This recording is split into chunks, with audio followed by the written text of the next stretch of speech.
Good morning, SHC. Today is Tuesday, September 28th, and welcome back to SHC Live. I'm Eve O'Donnell. And I'm Roshan Gaffney. Filling in for Mia Franceschi, who is on assignment and will be back next week. Now for your announcements. Attention Frosh. You have group counseling meetings this Thursday and Friday during Block 7 and 8.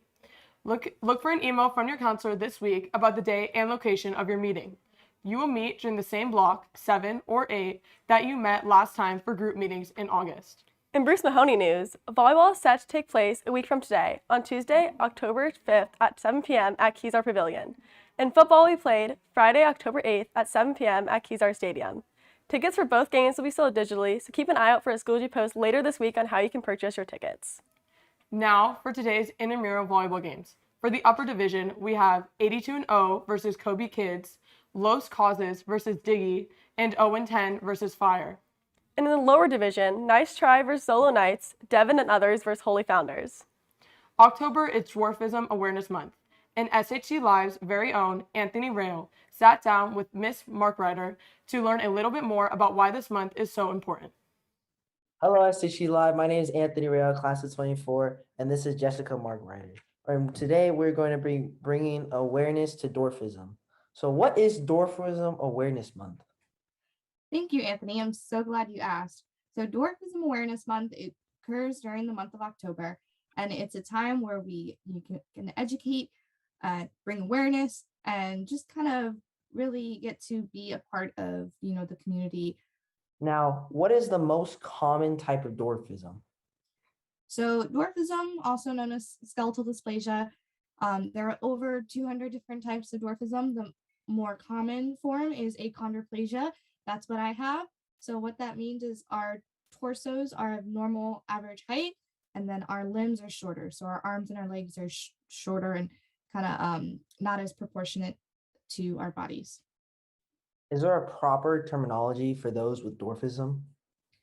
Yes. So you can say someone of short stature, a little person, or LP is another term that we use.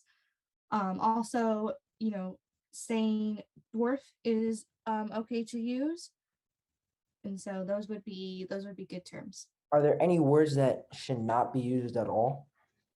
Yes. So words that are demeaning to our stature, as well as the term midget, and so that term comes about with a lot of history back in the circus era. Those of short stature, those with dwarfism, were seen as props and gimmicks, and so that's where that term came about. But now in this generation, it's really seen as a derogatory word. Now, when I see another little person, what should I do? So treat them like you would treat anybody else. I call it the kind of part of the golden rule, do unto others as you want to do unto them. So treat them like you would your friends, your siblings, your family members. Don't point out the fact that they have a disability or any kind of disadvantage. Treat them like you would your classmates. Now, what shouldn't you do when you see them?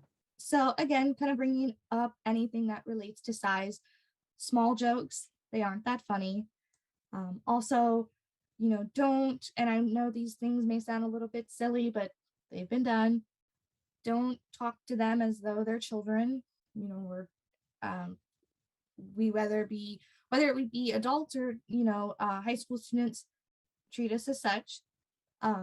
Don't pat us on the head when you come to see us. We're not cute. So please don't do that, along with picking us up. Again, it all kind of refers to you see someone of shorter stature, so you assume that they're a child, and so try not to make that assumption when seeing another little person. Thank you so much for your time. This has been Jessica and Anthony bringing you awareness to dwarfism. Have a good one, SHC Live. Thank you, Anthony and Ms. Markrider.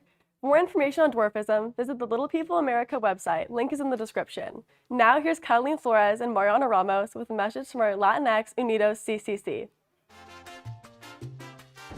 Hello, SHC. Happy Latinx Heritage Month. Feliz mes de la herencia latina. I'm Catalina Flores, the president of Latinx Unidos. And I'm Mariana Ramos, the vice president of Latinx Unidos. This month is all about celebrating our Latinx identity and culture. Next are some words from our members describing their Latinx identity. Honor. Empowering. Important. Resilient. Happiness. Unity. Connected. Vibrant. United. Thank you. Gracias. Catalina and Mariana. Now let's see what's coming up this week from the Emerald. I'm Kylie Hansen, a writer for the Emerald. This year, we asked students a number of questions. Turns out they have questions too. Today, they put Mr. Sazo on the spot. Mr. Sazo, what was the worst thing you got in trouble for when you were in high school? Ooh, worst thing I got in trouble for in high school? My senior year, I got a horrible technical foul in a playoff basketball game, so I got in a lot of trouble for that. Hey, Mr. Sazo, does SHC football rule?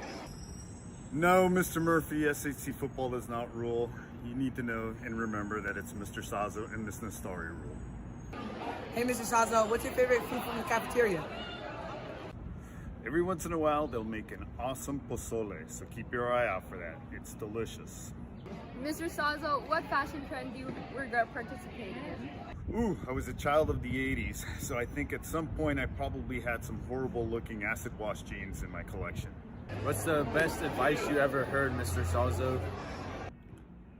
Best advice I ever got was from Brother Antonio here at Sacred Heart Cathedral. It was my first day in the job as a dean, and he came in and he told me, and he sat me down, he goes, you need to be tough, you need to be, don't take anything from any of these kids, you need to make sure they respect you all the time, and have a little bit of mercy. Watch for more questions like these on future episodes. You can also check out the Emerald website for new articles up this week. For the Emeralds and SHC Live, I'm Kylie Hansen. Thank you, Kylie and Mr. Sazo. Stay tuned for more updates from the Emerald. That's all for this week. I'm Eva O'Donnell. And I'm Roshan Gaffney. And we'll see you next week. Have a great rest of your day. And live Jesus in our hearts Forever.